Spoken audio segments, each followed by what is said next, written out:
Hello everyone, जैसे कि आप सबको पता है सुबह के बज चुके हैं 7 और मैं लेके चल रही हूँ आपको एनसीईआरटी की हेवन। आज का हमारा चैप्टर रहने वाला है क्लास 6 की हिस्ट्री की चैप्टर 5 जो है kingdoms, Kings and an early Republic. आज हम इस चैप्टर के बारे में डिस्कस करने वाले हैं, इस चैप्टर को लेकर डिस्कस करने वाले हैं। इस चैप्टर पर हम जानेंगे कि जो हमारी एंशियंट टाइम पर किंगडम्स होता था वो कैसा था और जो किंग्स रहते थे बेसिकली हम लेटर वैदिक पीरियड के बारे में डिस्कस करेंगे यहाँ पर। एंड एन अर्ली रिपब्लिक, जो उस टाइम का जो रिपब्लिक होता था, कुछ लोगों का सहमति से अगर कोई कुछ डिसीजन लिया जाता था, उन चीज़ों का बारे में हम समझेंगे। सबसे पहले बात करते हैं आपके जैसा एक छोटा सा बच्चा की, जो है शानकरण, जिसका नाम है शानकरण। सो वो सुबह उठता है और देखता है उसकी ग्रैंड पेरेंट्स बहुत ही ज़्यादा खुश है क्योंकि वो वोट देने जा रहा है। सो वो क्वेश्चन करता है ये वोट होता क्या है और आप लोग इतने खुश क्यों हो आज। सो उसके ग्रैंड पेरेंट्स उसको बताते हैं। जैसे बच्चे को यहाँ पर आप देख सकते हो, ये बच्चा जो बैठा हुआ सोच रहा है, उसका ग्रैंड पेरेंट्स उसको बताते हैं कि वोटिंग के द्वारा हम अपने रिप्रेजेंट को चूज करते हैं, हमारे रूलर को चूज करते हैं, हम जो हमारे लिए डिसीजंस लेगा on behalf of our. So start करते हैं इस चैप्टर को। How some man become ruler. So कैसे लोग रूलर्स बनते थे पहले। सो चूजिंग लीडर्स और rulers by voting is something that has become common during the last 50 years also. So ये जो वोटिंग है, ये सिस्टम तो अभी फिलहाल का है, उससे पहले हम रूलर्स को कैसे चुनते थे। How did man become rulers in the past. Around 3,000 years ago some men become recognized as rajas by performing big sacrifices। तो पहले के ज़माने में अराउंड 3,000 years ago, 3,000 years से पहले, जैसे कि 10,000 BC की बात किया जा रहा है यहाँ पर। सो उस टाइम राजा होते हैं ऐसे जो सेक्रीफाइस परफॉर्म करते हैं, जो बिग सेक्रीफाइस परफॉर्म करते हैं, जैसे कि द अश्वमेधा। सो ये जो अश्वमेधा है ये क्या है, ये चीज़, ये जो वर्ड है ये क्या सिग्निफाइज है इस वर्ड की। सो ये जो अश्वमेधा है ये उस चीज़ को कहा जाता है, और horse sacrifice was one such ritual। सो ये जो हॉर्स है, हॉर्स होते हैं राजा के, इसको सेक्रीफाइस किया जाता है। सो इसको सेक्रीफाइस का मतलब ये नहीं कि इसको जला दिया जाता है या फिर काट के खा लिया जाता है, ऐसा कुछ नहीं है। इसको कुछ सेक्रीफाइस करने का कुछ अलग ही तरीका था जो मैं आपको आगे बताने वाली हूँ। A horse was let loose to wander freely and it was guarded by the Raja's men। So एक हॉर्स को पूरी तैयार करके छोड़ दिया जाता था फ्रीली, जहाँ से जहाँ तक जा पाए ये हॉर्स, और साथ में राजा के लोग रहते थे, राजा के जो कर्मचारी है वो 2 लोग रहते थे साथ में, बस देखते थे ये हॉर्स कहाँ कहाँ जा रहा है। If the horse wandered into the kingdoms of other rajas and they stopped it, they had to fight। So और यहाँ पर मज़े की बात है, इसको सुनना आप। और ये जो हॉर्स है ये अगर किसी दूसरे किंगडम में चला जाता है, दूसरे राजा के जो इलाका होता है वहाँ पर चला जाता है, सो वो दूसरे राजा को, इस हॉर्स को स्टॉप करना पड़ता था फाइट करके, इस राजा के आदमियों के या फिर राजा के किंगडम के साथ। अगर वो फाइट नहीं करता और अगर देखता कि ये हॉर्स यहाँ पर आ रहा है, तो इसका मतलब है ये जो दूसरा राजा है ये मान चुका है जिसका हॉर्स आया है वो उससे ज़्यादा पावरफुल है। सो उसको भी वो उस राजा को किंग मानना पड़ता था। वही चीज़ होता था बेसिकली इस रिचुअल पर, जिसको हम कहते हैं ashvamedha ritual. The raja was a central figure in this rituals. He often had a special seat और थ्रोन और ए टाइगर स्किन। सो ये जो राजा होता था, ये सब रिचुअल्स के बाद जो राजा बनता था वो टाइगर की स्किन पर बैठता था और कुछ स्पेशल ट्रीटमेंट उसको दिया जाता था, like this. This charioteer, who was his companion in battlefield and witnessed his exploits, chanted tales of his glory। So यहाँ पर एक बात, राजा के साथ जो राजा की चैरियटर होता है, घोड़े की गाड़ी, उसको जो चलाता है वो देखता है राजा कैसे फाइट करते हैं और वो सबको बताता है कि राजा ऐसे फाइट किया राजा ने, वैसे फाइट किया राजा ने, ये सबको बता देता था। His relatives, especially his wives and sons, had to perform a variety of minor rituals. The other rajas were simply spectators who had to sit and watch the performance of the sacrifices. So ये जो other rajas होते थे ना, वो बस देखते थे, वो बस बैठ के राजा की सारी sacrifices सब कुछ बस देखते ही रह गए थे. So priests performed the rituals including the sprinkling and scared water on the king. So ये जो priest होते थे, ये जो पुजारी होते थे, ये सब कुछ rituals perform करते थे. The ordinary people, the wish और वेश्या also brought gifts. So ये जो wish और वेश्या जो ordinary people है वो भी राजा को गिफ्ट्स देते थे.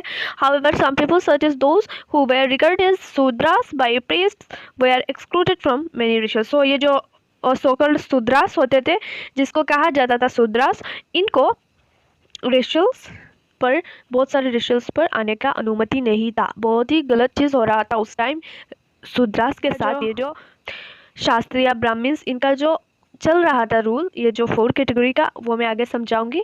सो इनकी वजह से शूद्रास को बहुत सारी तकलीफ़ें हुआ, वो मैं समझाऊंगी आगे. सो वर्णास, आप समझते हैं ये वर्णास क्या है, जो जिसके बारे में अब भी फ़िलहाल ही मैंने बताया कि आगे मैं समझाने वाली हूँ सोशल कैटेगरीज के बारे में. सो ये जो वर्णास है, इसको बेसिकली ये 4 टाइप का सोशल कैटेगरी होती है, उसको कहते हैं हम वर्णास. सो उसका नाम है, सबसे पहले आता है ब्राह्मण्स, फिर आता है क्षत्रियास, फिर आता है वैश्यास, फिर आता है Shudras. So Brahmins were expected to study and teach the Vedas, perform sacrifices and receive gifts. ये जो ब्राह्मण्स है, ये स्टडी करते थे वेदास को और सेक्रीफाइसेस परफॉर्म करवाते थे, लाइक पुजारी होते थे और रिसीव गिफ्ट्स मिलता था उनको. और क्षत्रियास थे, were expected to fight battles and protect people. और जो क्षत्रियास थे वो राजा थे बेसिकली, और वो लोगों को प्रोटेक्ट करते थे, वो फाइट करते थे और फाइट करके राजा लोगों को, ऑर्डिनरी पीपल को प्रोटेक्ट करते थे. और वैश्यास जो है वो फार्मर्स थे, हर्डर्स थे, ऑल्सो ट्रेडर्स भी थे. और जो शूद्रास थे वो इन सब को ऊपर की कैटेगरी को सर्व करते थे, लाइक कचरा और डेड बॉडी जलाना, ये सब करते थे.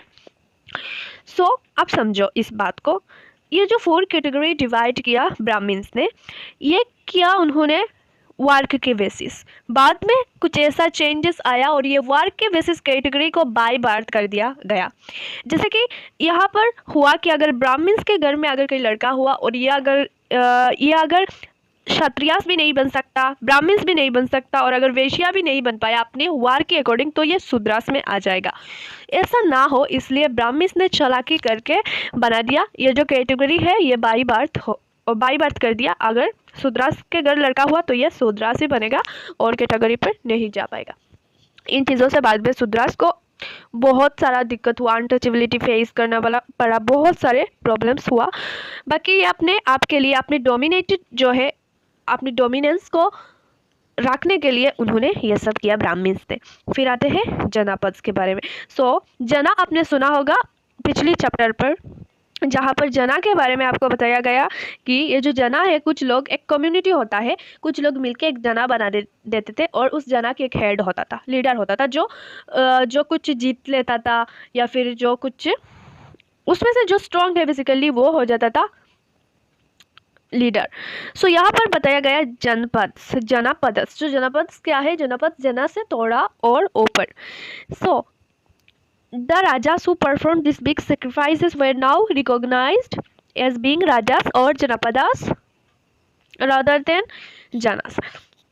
So जो और बड़ा sacrifices perform करते थे जना से बड़ा, उसे हम जनापदास कहते हैं. The word janapada literally means the land where the jana set its foot and settled down. Some important janapadas are shown in the map 4, page 45. सो यहाँ पर बताया गया आपको सम जनापदास के बारे में कुछ जगह.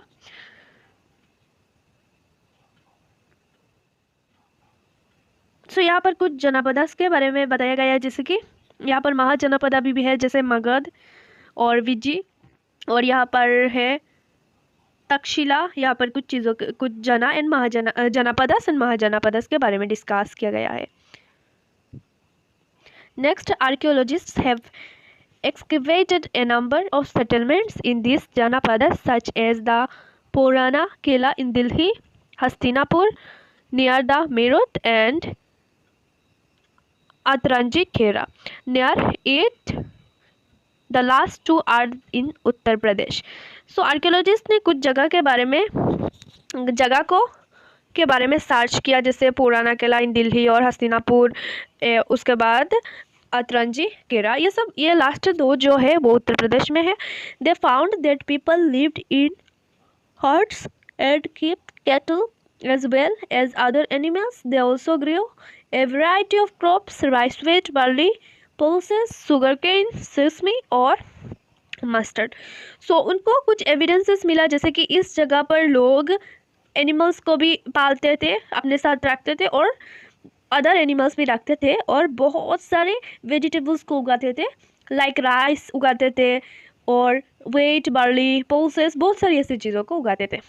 और यहाँ पर एक पोर्ट दिया हुआ है, साइड में आपको शो हो रहा होगा. सो ये एक उस टाइम की स्पेशल पोर्ट है, इसका भी इंट्रोडक्शन भी साइड में दिया हुआ है, आप देख लेना. सो दे मेड अर्दन पॉट्स. ये जो पॉट है ये मिट्टी का बर्तन है, उस टाइम बनाते थे ऐसी बर्तन. Some of this were grey in colour. आपने इसको नोटिस किया, ये ग्रे इन कलर है, ग्रे कलर है. So others were red. One special type of pottery found at this site.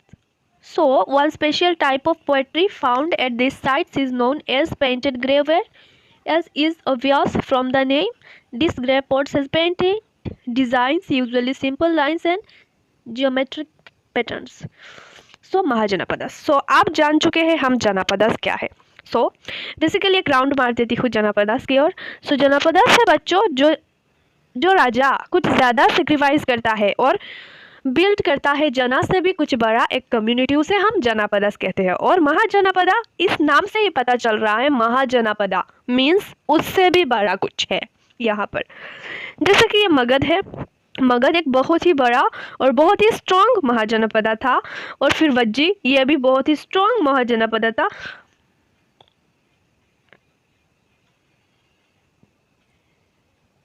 आप जानते हैं कुछ महाजनपदास के बारे में अबाउट 2500 ईयर्स एगो. सो बच्चों गौर करो, आप पहले हमने क्या पढ़ा, पहले हमने चैप्टर के स्टार्ट में पढ़ा 3000 ईयर्स एगो. सो आप पीछे आ रहे हैं हम. सो पहले जाना, फिर उसके बाद जनपदास, उसके बाद अब हम आ रहे हैं 2500 ईयर्स पहले. जैसे कि अब सोचो 2000 तो ऐसे ही चला गया, फिर 500 BC की बात किया जा रहा है यहाँ पर, 500 BC की. So some janapadas become more important than others. So जैसे कि जनपदास थे वो अब और बड़े हो गए, और बड़ा एम्पायर उनका हो गया, तो वो बन गए क्या, Mahajanapadas. And were known as Mahajanapadas. Some of this are shown on map. Most Mahajanapadas had a capital city. और एक इम्पोर्टेंट बात, जो भी महाजनपदास थे उनका एक कैपिटल सिटी होता था, must. Many of this are fortified. और उनका जो आसपास में, ये जो कैपिटल सिटी है उसका आसपास में पूरा वॉल क्या होता था. This means that huge walls of wood, bricks और stone were built around them. So वो वुड का भी होता था, ब्रिक का भी होता था, ऑल्सो स्टोन का भी होता था. Forts were probably built because people were afraid of attacks of other kings and needed protection. सो ये इमेजिन किया गया कि ये सब इसलिए वॉल्स इसलिए बिल्ड किया जाता था क्योंकि लोग डरते होंगे कि जो और महाजनपदा से वो कहीं से हमको अटैक ना कर दे, इसलिए.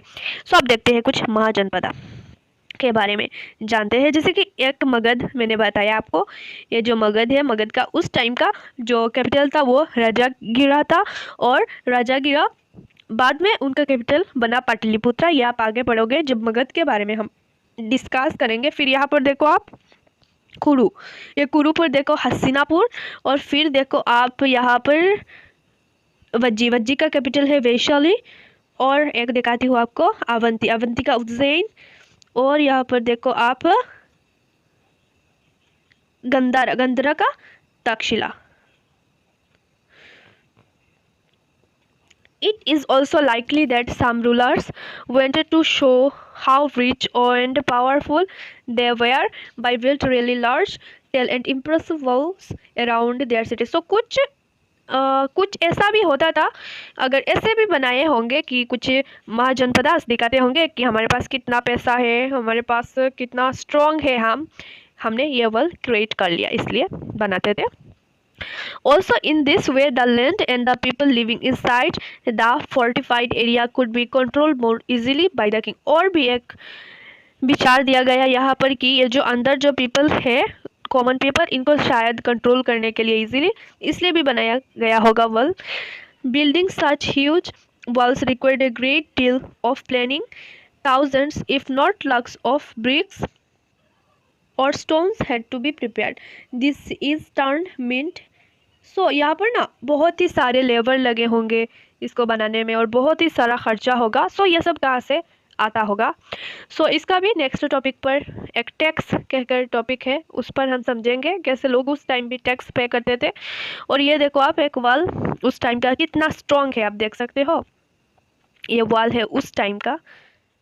यहाँ पर इसका ये प्रेजेंट डे इलाहाबाद पर है, उत्तर प्रदेश पर। So the new rajas now began maintaining armies. Wait. So soldiers were paid regular service and maintained by the king throughout the year. So यहाँ पर क्या होता था महाजनपदास पर, यहाँ पर आर्मीज जो है अब रेगुलर बेसिस पर हो गए हैं। सो इनको आप रेगुलर सैलरीज पे करते थे और some payments are probably made using paunch marked or coins. So कुछ wages वो देते थे paunch marked coins से। We'll read more about these coins about in 8 chapters. So 8 chapter पर आप और जानेंगे इस coins के बारे में। अब आ चुके हैं हम अपने नेक्स्ट टॉपिक्स पर, जैसे कि टैक्सेस। मैंने आपको बताया था कि नेक्स्ट टॉपिक पर हम जानेंगे टैक्सेस के बारे में। So as the rulers of the mahajanapadas they are building huge forts maintaining weak army. So ये जो बड़ी बड़ी इतना गढ़ बनाते थे, इतना फोर्ट्स बनाते थे, किला बनाते थे, ऑल्सो उनकी एक बड़ी बड़ी आर्मी होती थी महाजनपदास की। सो वो कैसे मैनेज करते थे, इतना पैसा उनके पास आता कहाँ से था? सो उनकी बहुत सारी रिसोर्सेज थे लाइक टैक्सेस। अब और जानते हैं इसके बारे में। And they needed officials to collect this. So instead of depending on occasional gifts brought by people as in the case of the raja and janapadas, they started collecting regular taxes. So अब वो बहुत ही ज़्यादा आगे आ चुके हैं। वो राजा एंड जनपदास की तरह गिफ्ट नहीं रिसीव करते थे, वो अब रेगुलर बेसिस पर टैक्सेस लेना स्टार्ट कर दिए थे। जैसे कि टैक्सेस ऑन क्रॉप्स पर जो लोग फार्मर थे उनके लिए क्रॉप्स देना पड़ता था उनको टैक्स। और टैक्सेस ऑन क्राफ्ट पर्सन, सो जो कुछ बनाते हैं वो भी टैक्स पे करते थे अपने अपने तरीके से। Herders paid taxes as animal and animal produce, और जो एनिमल्स पालते थे वो एज ए एनिमल्स को भी दे देते थे, या फिर देते थे कुछ, अगर गाय पालते हैं तो उसकी मिल्क वगैरह दे देते थे।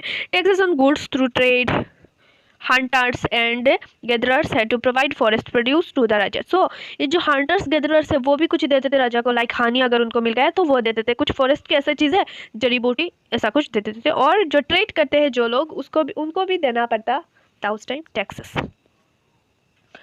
सो चेंजेस इन एग्रीकल्चर। अब आते हैं अपनी नेक्स्ट टॉपिक पर जो एग्रीकल्चर को लेकर है।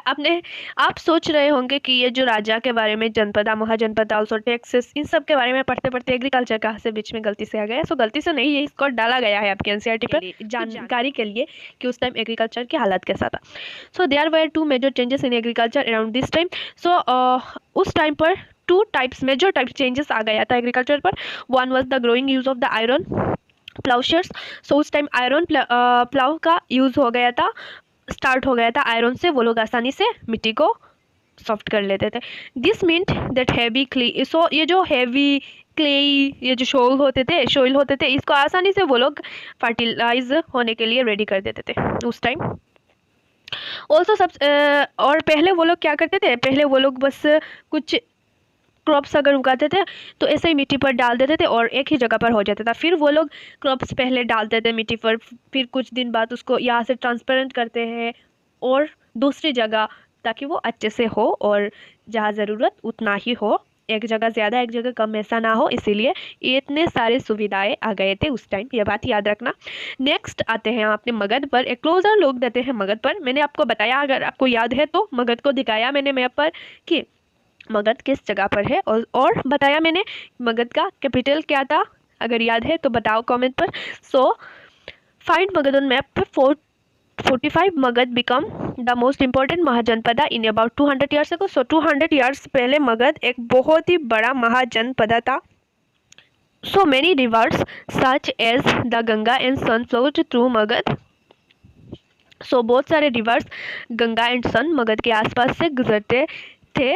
This was important transport water supplies making the land fertile.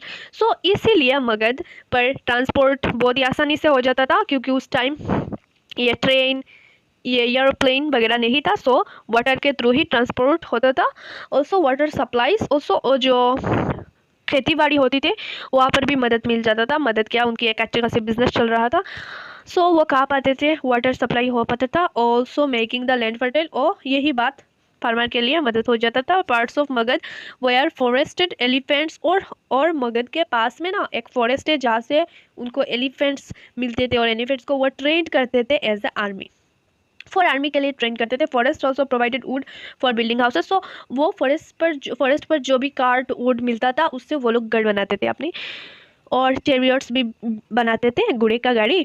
Beside there were iron were mines in the region. So also उनके पास आयरन माइंस है जिसके द्वारा वो टूल्स बनाते थे खेती बाड़ी के लिए, वेपन्स बनाते थे दुश्मनों को अटैक करने के लिए, जैसे उन्होंने बज्जी पर भी अटैक किया था। Magadh has two very powerful rulers, Bimbisara and Ajatashatru. So Magadh पर 2 पावरफुल रूलर्स थे, एक थे बिम्बिसारा एंड एक थे Ajatashatru, who used to possible means to conquer other Janapads. Mahajanapada Nanda was another important ruler. So फिर मगध के इन रूलर के बाद आए Mahajanapada Nanda. He extended his control up to northwest part of the subcontinent. So उन्होंने अपना जो रूल है, अपना जो पार्ट है, ये वो बहुत ही ज़्यादा बड़ा कर लिया. So Rajgir in Bihar was the capital of Magadh for several year. ये जो राजगृह था वो बहुत सालों के लिए मगध का कैपिटल सिटी था.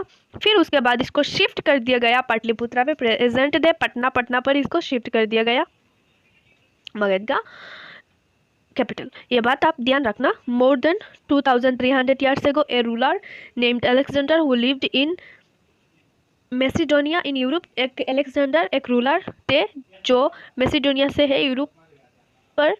wanted to become world conqueror.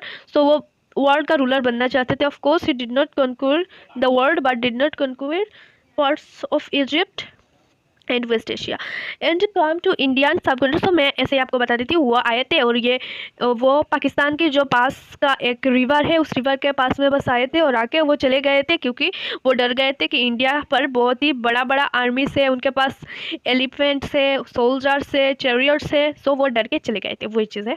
फिर आते हैं बज्जी की ओर. So while Magadh become a powerful kingdom Vajji with its capital at Vaishali. So जब मगध पावरफुल किंगडम था तो बज्जी अपना कैपिटल था उसका वैशाली बिहार में. Was under a different form of government. So वो डिफरेंट फॉर्म ऑफ गवर्नमेंट के अंदर था, नोन एज गना और संगा. सो ये जो बज्जी है ये अलग ही चल रहा था महाजनपदा. ये इसका गाना होता था, इसका संगा होता था, इसका ना तो किंग ना तो कोई राजा, कुछ भी नहीं था. सो इन ए गाना और sangha there were not one but many rulers, each one was known as raja. So यहाँ पर एक राजा या फिर एक कुछ नहीं था, यहाँ पर बहुत सारे थे जो गाना पर आते थे, संगा पर आते थे. This rajas perform rituals together. ये जो राजा है ये रिचुअल्स को टुगेदर परफॉर्म करते थे. They also meet in assemblies. Also they assemblies पर भी मीट करते थे और कुछ डिस्कशन करते थे, कुछ इंपॉर्टेंट अगर चीज़ें हैं वो डिस्कस करते थे. So for example if they were attacked by enemy for the meet discuss should be done meet the threat, and however women dasas and kamakaras could not participate in this assembly. So उनका बहुत सारे राजा होते थे बज्जी पर, और यहाँ पर असेंबलीज बहुत सारे गाना और संगा होता था. और हाँ, ये बहुत ही मिल बांट के रहते थे. ये जो राजास थे, यहाँ पर बहुत सारे राजास थे, और इनका अगर टेंशन भी कोई चीज़ होता था, उनकी अगर महाजनपदा पर कोई अटैक कर जाता था तो वो मिल बांट के इसको सुधार लेते थे. और हाँ, वुमेन दासास और कामाकरास और उनको इजाज़त नहीं थी यहाँ पर आने की. सो आप समझते हैं एक स्टोरी को. This is an account. So अब समझते हैं जो हमने समझा था अजातशत्रु एंड वजीज के बारे में सुना था मैंने, जैसे आपने सुना अजातशत्रु. आप समझते हैं अजातशत्रु के बारे में. और फिर बुद्धा ने कहा कि क्या अभी तक वजी पर जना और संगा हो रहा है, क्या लोग मिलते हैं, लोग क्या एक साथ है. सो अजातशत्रु ने कहा कि हाँ मिलते हैं. सो फिर बज्जी ने कहा, फिर बुद्धा ने कहा कि तो नहीं अटैक करना, आप बज्जी को तोड़ नहीं पाएंगे. So rajas of the powerful kingdoms tried to conquer the Sangas, never place. This lasted for a very long time till about 1500 years ago, when the last of the Ganas and Sangas were conquered by the Gupta rulers, about whom you will read in chapter 9. So ये जो राजा और राजा के जो kingdoms है वो बहुत ही ज़्यादा try करते थे कि वो बज्जी को हथिया ले, बज्जी को कंट्रोल कर ले, पर ऐसा नहीं हो पाता था. सो ये गानास और संघर्ष चल रहा था अराउंड गुप्ता के रूलर्स के 1500 ईयर तक ये चला, गाना और संगा गुप्ता रूलर्स तक. सो यहाँ पर ख़त्म हुआ हमारा चैप्टर, और इस चैप्टर का एनसीईआरटी सॉल्यूशंस आपको जल्दी ही मिल जाएगा इस चैनल पर. और मिलते हैं नेक्स्ट वीडियो पर. और भी वीडियो के NCERT solutions and chapter explanation के लिए मेरे चैनल को सब्सक्राइब करो, इस वीडियो को लाइक ज़रूर करके जाना.